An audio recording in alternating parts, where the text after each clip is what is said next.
On November 24, 1971, a man walked into Portland International Airport and bought a one-way ticket to Seattle. He gave his name as Dan Cooper.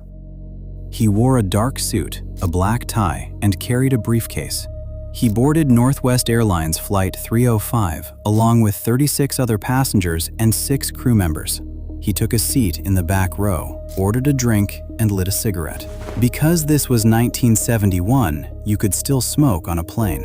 Nothing about him seemed unusual yet. Shortly after takeoff, Cooper turned around and handed a note to a flight attendant named Florence Schaffner. She assumed it was just a flirty message from a passenger, so she slipped it into her pocket without reading it. Cooper leaned over and quietly told her she should probably read it now. When she did, her face went pale. The note said he had a bomb and wanted her to sit beside him. When she sat down, Cooper slowly opened his briefcase. Inside, she saw 8 sticks of dynamite and a detonator. The plane had been hijacked. He had one simple demand: $200,000 in cash and 4 parachutes. He also wanted a fuel truck waiting for them in Seattle. While the plane circled Seattle for over an hour, authorities arranged to get the money and the parachutes. A local bank gathered 10,000 $20 bills. A nearby skydiving school provided the chutes. At 5:45 p.m., Flight 305 finally landed in Seattle. Cooper got what he asked for. In return, he let the passengers and 2 of the flight attendants go. Most of the passengers didn't even know the flight had been hijacked. Cooper then told the pilot to fly toward Mexico City. He gave specific instructions: fly low, fly slow, keep the landing gear down, and leave the back staircase open. Because of the low speed and low altitude, the plane couldn't make it all the way to Mexico City, so they agreed to stop and refuel in Reno, Nevada. Just a few minutes after leaving Seattle, Cooper told the remaining flight attendant, Tina Mucklow, to go to the cockpit and not come back. She last saw him standing in the middle of the aisle, the cockpit door closed. 3 hours later, Flight 305 landed in Reno. When the crew checked the back of the plane, Cooper was gone. So was the money. He had jumped out into the dark, stormy night somewhere over southern Washington.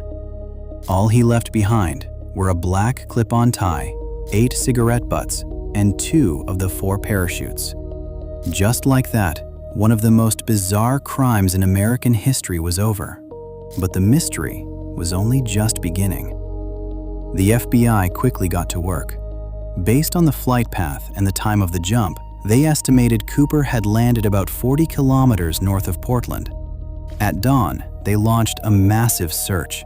Helicopters, planes, and ground teams combed through miles of dense forest and cold, wet wilderness.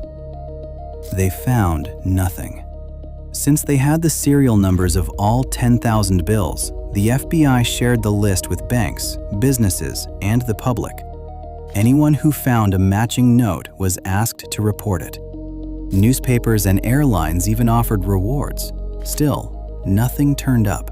Until nearly a decade later, when a young boy changed everything. In 1980, a boy named Brian Ingram was digging in the sand on a beach in southern Washington called Tina Bar. He found 3 bundles of cash, $5,880 in total. The serial numbers matched Cooper's ransom exactly. But instead of solving the mystery, the money only made things more confusing. The bills were badly damaged, but the rubber bands holding the bundles together were still in place. Tests later showed that those rubber bands would fall apart after just 1 year in the open air. That means the bundles were likely buried soon after the hijacking, and possibly by a person, not by nature. No one has ever found the rest of the money, and with that question left unanswered, an even bigger one still loomed. What actually happened to Cooper himself? When Cooper jumped, the plane was flying at around 10,000 feet through a cold rainstorm. He was wearing a business suit and loafers, Not exactly the right outfit for jumping out of an airplane at night. The ground below was covered by thick clouds, so he couldn't see where he was landing. To make things worse, one of the parachutes the FBI gave him was a dummy, a training chute that didn't work. Cooper used it without knowing. He also chose the older of the two working parachutes, which some took as a sign that he didn't know much about skydiving. On the other hand, Cooper may have been more prepared than he seemed. He knew that the Boeing 727 had a back staircase that could be used mid-flight. He had knowledge of local military bases. He stayed calm throughout the entire hijacking. Some believe he may have been a military paratrooper or had some connection to the CIA, which used the same type of aircraft during the Vietnam War. No dead body was ever found. No one ever reported a missing person matching Cooper's description. So the question of whether Cooper lived or died has never been answered. But that didn't stop investigators from trying to figure out who he was in the first place. Over the years, thousands of people were investigated, but two suspects stood out above the rest. Kenneth Christensen worked for Northwest Airlines for years and had served as a paratrooper in World War II. He was 45 at the time of the hijacking, right in line with witness descriptions. Before he died in 1994, he reportedly told his brother, "There is something you should know, but I cannot tell you." His family later found over $200,000 in his accounts. One of the flight attendants even said photos of him looked a lot like Cooper. Still, he was shorter and thinner than witnesses described, and the money was traced back to land sales. Compelling, but not conclusive. The next suspect, however, made things far more personal. Dwayne Weber told his wife on his deathbed, "I am Dan Cooper." His wife later recalled finding a bag similar to the ransom bag and said Weber had a knee injury from jumping out of a plane. He had also visited Tina Bar, the very beach where the money was found, a year before its discovery. He was 47 in 1971 and matched the physical description well. His fingerprints and DNA, however, did not match the evidence from the plane. Once again, close, but not close enough. And that, in many ways, sums up every lead in this case.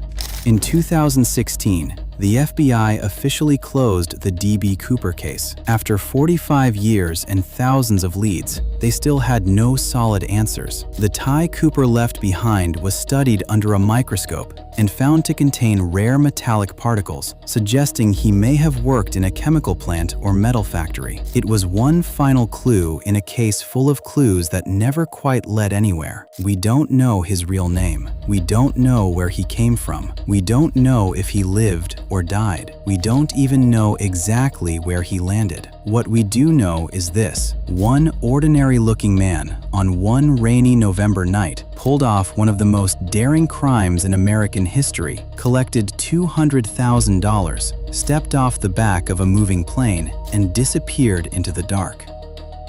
No one before him had ever done it. No one after him has ever gotten away with it. And to this day, no one knows who he was.